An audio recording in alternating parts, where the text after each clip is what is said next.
My name's Barry Tomes. I'm Brooke Henderson. You're listening to SpitfireRadio.net. This is the Bed and Breakfast Show. Now, a couple of weeks ago, we played a track by a guy from Birmingham, obviously where we're recording from, and we really loved it. Yeah. I bet he never heard of Steely Dan. Do you remember me saying it sounded like Steely Dan to me?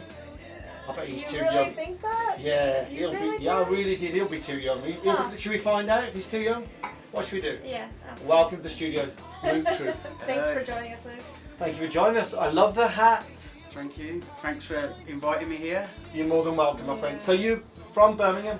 I'm actually from Redditch. So Oh, you're from Redditch. Okay, hence the Midlands on the bio. Yeah, okay. You're from the Greater bit. Well, I used to live in Redditch, so Oh, really? it's not a bad part of town. Welcome to the studio. We've got you here today, obviously, because you've got a record release on some friends of ours, Reduction Records. Tell us a bit about that. How did that come about? Well, a friend of mine was working with Reduction, and I did a chorus for him. So he introduced me to John Purser from Reduction, and then we've just had a working relationship ever since, and we've been trying to get a solid project that's finished to release and make some serious. Excellent. Which you have is the single "Do You Feel What I'm Saying?" Is that Yeah, it? yeah. Okay, Well, so that's it's not finished yet. It's still like it's work in progress. Yeah. Okay. Well, we played it a couple of weeks ago on the show.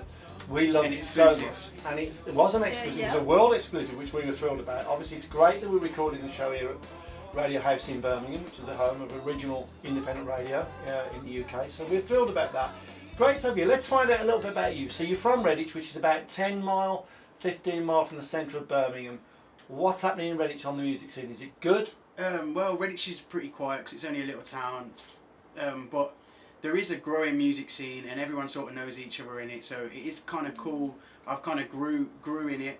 And because I've got a lot of associations outside of Redditch, people kind of look at me and I inspire people in a way because everyone's trying to get out of Redditch. Yeah. And although I'm still in Redditch, I've got my links outside of Redditch, like so. Okay, well, Right. another place that's about 10 mile from Birmingham, 50 mile from Birmingham, which was called a little village too, was Kidderminster, and Robert Plant comes from Kidderminster, so you never know. Oh, serious? We could have another one world star just like that. That's So, cool. you know, no arming coming from Redditch, my friend, but it's really important that it's where you're going that counts, and it sounds like you're going a long way. I did read something about access to music. You started with that. Tell us a little bit about that. Yeah, access to music was brilliant for me, basically, like, because I left school, I didn't know what I wanted to do with myself, and music was the only thing I was ever good at. So I auditioned for access to music, and then I studied on a creative music producer course, which was really cool, like, and the teachers just helped me, like, come out of my shell, because I was there for like a year or something without even singing, and I was just producing. And then my tutor, Lee Fisher, he was like, "Luke, what you doing, man? You need to start, like, you need to write a song and record it, and I'll get you on stage and that." So within like a couple of months, I'd recorded, wrote, and then performed my own song at the Actress and Bishop in Birmingham. And like ever since then, I've just been writing, recording, engineering, all my own stuff. Excellent. And so, obviously, we've got Brooke Henderson in the studio with us today. Our Bed and Breakfast show normally is recorded with Brooke in Los Angeles and me here in the UK. Normally, yeah, via Skype. Oh, serious? Yeah, Yeah. that's how we normally. That's what it's called, Bed and Breakfast, because she's normally getting up as I'm going to bed as we do the show. So you're very privileged to have her in the studio. We're thrilled to have you in the studio. America, does that hold anything out for you? Would you like to go to America? Oh, of course, definitely. I think, well, to be honest, the entire world. You know what I Yeah. mean? Like the whole world is. I would love to be able to travel the whole entire world. I mean, America is obviously it's like the UK, and it's like really modernised and that. So I'd like to go there and like experience that. But I like nature and stuff. You know what I mean? I like the mountains and like so. Just the whole world I want to travel, you know. Brooke, Yeah. you should perhaps talk So you about wanna go to Colorado. Colorado? She's from Colorado. I was just about to say, Like talk about mountains that. and nature. Yeah, there you go. Yeah, that would be Tell cool. them a bit about Colorado and the big studios there that you should look at. Oh, you know, I don't know. I guess if you decide to go out there, we can talk and I can hook you up. But it's a great place to go. You know, not quite the music scene that it should have, in my opinion. You know, there's probably bigger cities like Chicago or LA that, you know, have a lot more going on. But it's still a good place to go, and a lot of college scene there, so that's a good support for a lot of bands. I mean, I'd definitely love to go to America and travel and perform and stuff like that. Mm-hmm. But when the time's right, I'm sure it will happen. Like I'm just I'm just being the best that I can be right now, right here, and if doors open up and they take me to America, then I'll go there and I'll do the best that I can over there, innit? Yeah. Well, you're a charming man, so doors do tend to open for charming men. The Americans love the English accent. They will really love you. You look great too.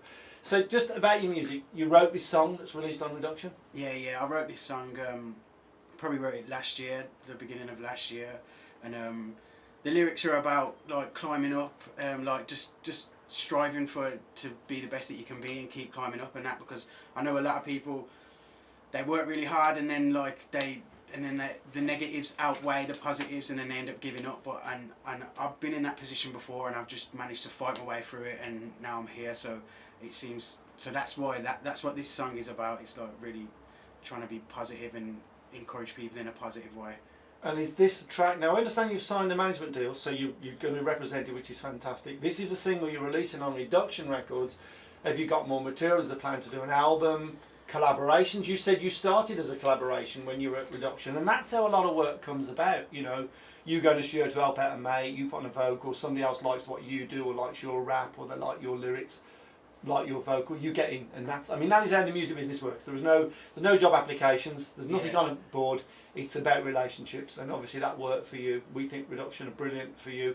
Tell us a bit about your management company. What have they got planned for you? Yeah, do you know? well, I've only just signed with they're called Grassroots Artist Management, like Graham, and they're London based, and we're still figuring out the plan at the moment. But a lot of singers are being brought forward by being featured artists at the moment, and I've got a lot of features like with like dance producers like house and dubstep and drum and bass and stuff like that, and it seems like that route is what we're sort of going with at the moment, because doing a lot of this stuff, it brings you like into people's view, you know what I mean, like, so off the back of collaborations we're hoping that it will open up some other doors for us. I think we were talking on the show about 3 or 4 weeks ago about featured artists and things like that, and I remember saying that in the top 10 in the UK, 9 were featuring somebody. So 9 out of the 10 were a feature. It's a great way to do it. It's a good way for you to get experience, because as an artist you get off on different vibes from people. You sound to me like you've got a real idea where you want to go. You sound like you're really determined, which is positive. As I said, you're a charming guy, and that does help a lot. How many songs have you written roughly? Do you know? Wow, I've written a lot of songs. You know, like seriously, like I'm 26 now, so I started writing songs, say, when I was 17, so that's like 9 years. Okay. And I'd say I've got like about 150 maybe. Okay, so that's a lot. So you're prolific in that sense. Then I mean, they don't have to be finished, but I've got some that are out, like I've been on mixtapes like previously and that, and then I've got a lot of songs that I've written the keys that I haven't recorded. I've got songs that I've recorded and released on different EPs, and then I've got other stuff that I've recorded that's not out there. I've just got a lot. I've got music's like, I just love to make music. If I never had music, I'd probably be depressed. Like, it's a way for me to unleash all of my emotions when I'm feeling sad, Absolutely. when I'm feeling angry, or when I'm feeling anything. I can just sit down on my keyboard and I can write a song like about it, and then the emotions out of me and I feel all right. So I mean, I'm gonna keep writing songs forever. Like it, I know I will, because it's in me. It's what you gotta do. It's what you got to do, Gwen. How did the association with Snoop Lion come about? Oh, I haven't got an association with him. Oh. It was basically Reduction Records. Gotcha. Like they've got another artist called Deny, a young MC from Birmingham, and they took him to a studio recently to collaborate with some producers that have just recently worked with Snoop Lion. Okay. So that's quite a good thing for Reduction, because it's opening up doors for me as well, and for Absolutely. other artists that Reduction are working with. Like, so it's a big step in the right direction. Cool. Now onto the business thing, because I run a lot of business seminars. You're a songwriter. Are you registered with PRS? Yeah, I am registered with You are, PRS. good man. Are you registered with PPL? Yeah, I am registered. Asking Good, this then. on air. Yeah, I'm asking this on air because it's very important. I'll tell you why. A lot of people. Is this to educate everybody out there? Yeah, it's for musicians that see, if people listening to you are going to be inspired. They're going to think, I like this guy. He's from a small town. He's not saying he's from a big city. What frustrates me totally about artists is they do the music, which is the bit they love, but they miss the business. Yeah. That if you get the business right, it will let you do the bit you love forever. If you get the business wrong, you can finish up in debt, someone else owning your songs. So I'm pleased to hear that. Obviously, your record label, going to be registered in all the right places. But just if anybody out there is listening and they write songs, check out PRS, check out PPL, because they're the two people that will bring you in money. And people often now, especially with CD sales dropping, I mean, mixtapes and CDs still sell at gigs, and that's a great revenue. Okay, so that's a really important revenue, because the revenue pays for the future, and it pays for cute clothes that you wear and that fabulous hat, right? So it pays for all that. You need the money. But most important is to realise how the money's generated. It's generated, a lot of music goes into TV and film. There are about 230 channels in the UK. When I started in the business 40 years ago, there was 3. We didn't even have a channel 4. And that's all there was. Now there's 230 channels, and each one of them play music, including the God channel, and every single channel that plays music and program has to pay the artist. Yeah. And just getting one track played in Grey's Anatomy once could get you between $20,000 and $35,000. Seriously? Seriously. No One way. play in a show. Someone I know who's also from the Midlands, called Jacob Banks, a singer. He's brilliant. He's on the new Wretch 3-2 single called Doing Okay. I seen him tweet earlier on that his song got played in an American show called Suits. Mm-hmm. You heard of an American show called Suits? Wonder how much he got paid for that.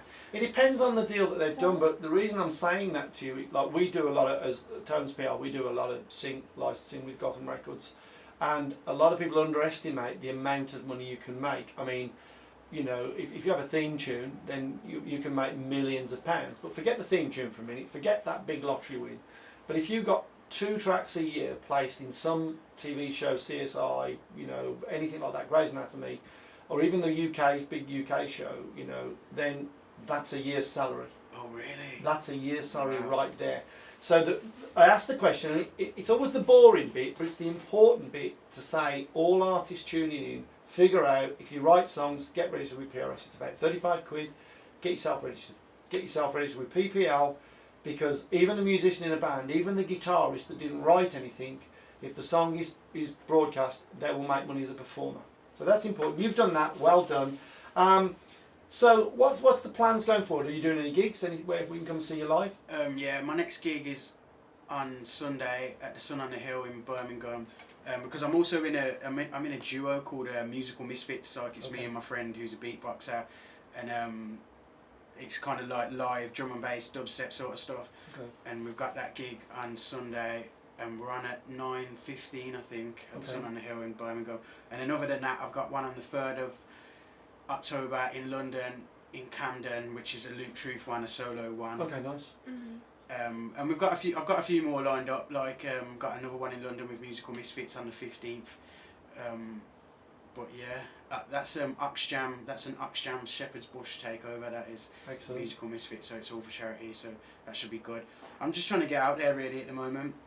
Like my management are trying to sort me out some gigs and get us ready for next year.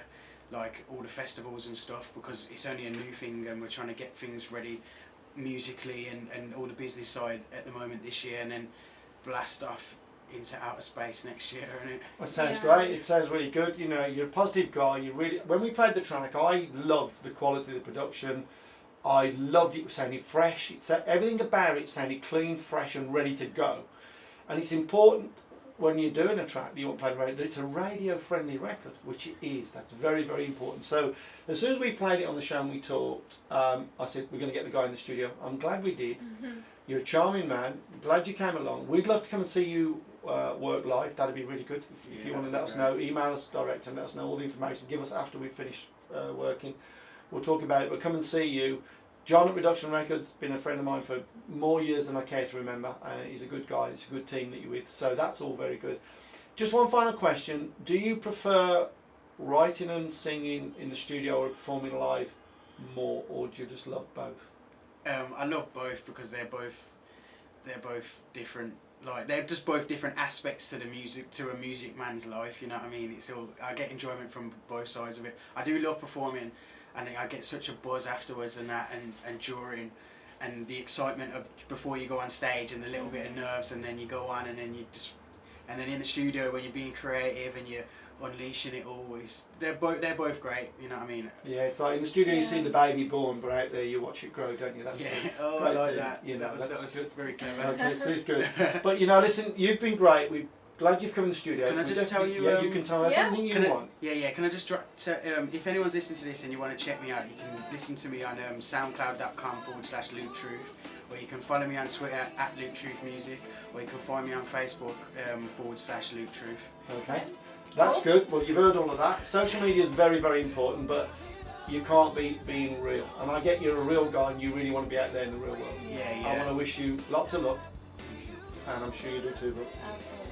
My name's Barry Tones. And I'm Brooke Henderson. This is SpitfireRadio.net. You're listening to the Bed and Breakfast Show with our very special guest Luke Truth, who's been an absolute delight to us. Yes. Thank you very much for coming to see us. Thanks for being Nice here. one. Cheers. You're welcome.